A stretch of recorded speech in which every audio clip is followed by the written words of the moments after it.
Here is a rather long passage about the sufferings of Baha'u'llah and why he had to go through such difficult times. Perhaps it'll give you a better picture about what he was like. The Abha beauty himself, may the spirit of all existence be offered up for his loved ones, bore all manner of ordeals willingly, accepted for himself intense afflictions. No torment was there left that his sacred form was not subjected to, no suffering that did not descend upon him. How many a night when he was chained did he go sleepless because of the weight of his iron collar? How many a day the burning pain of the stocks and fetters gave him no moment's peace? From a certain town to Tehran they made him run, chained and shoeless. He who had been accustomed to repose against cushions of ornamented silk, his head was bared, and down under the earth in the thick darkness of that narrow dungeon they shut him up with murderers, rebels, and thieves.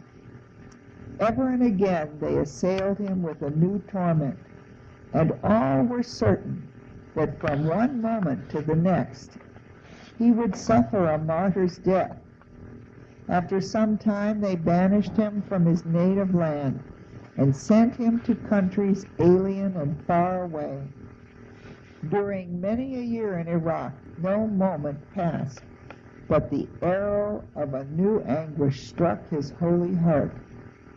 With every breath a sword came down upon that sacred body, and he could hope for no moment of security and rest. From every side his enemies mounted their attack with unrelenting hate, and singly and alone he withstood them all. After all these tribulations, these body blows, they flung him out of this country, Iraq, and in the continent of Asia, and then to the continent of Europe. In that place of bitter exile, of wretched hardships, to the wrongs that were heaped upon him by the people of the Quran, were now added the virulent persecutions, the powerful attacks, the plottings and slanders, the continual hostilities and hatred and malice of the people of the Bayan. Those were the followers of the Bab. My pen is powerless to tell it all, but ye have surely been informed of it. Then after 24 years in this, the most great prison, in agony and sore affliction, his days drew to a close. To sum it up, the ancient beauty was ever, during his sojourn in this transitory world, either a captive bound with chains, or living under a sword, or subjected to extreme suffering and torment, or held in the most great prison. Because of his physical weaknesses, brought on by his afflictions, his blessed body was worn away to a breath.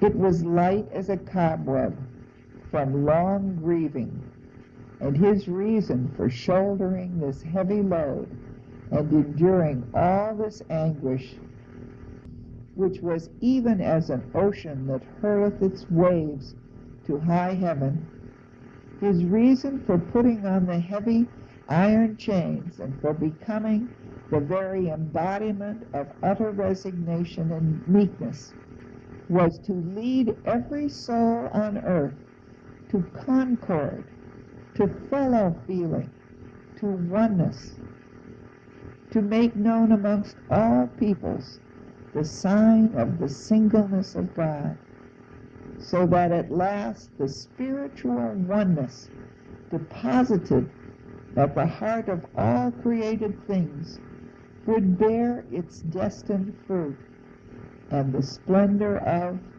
quote, no difference canst thou see in the creation of the God of mercy, unquote, would cast abroad its rays.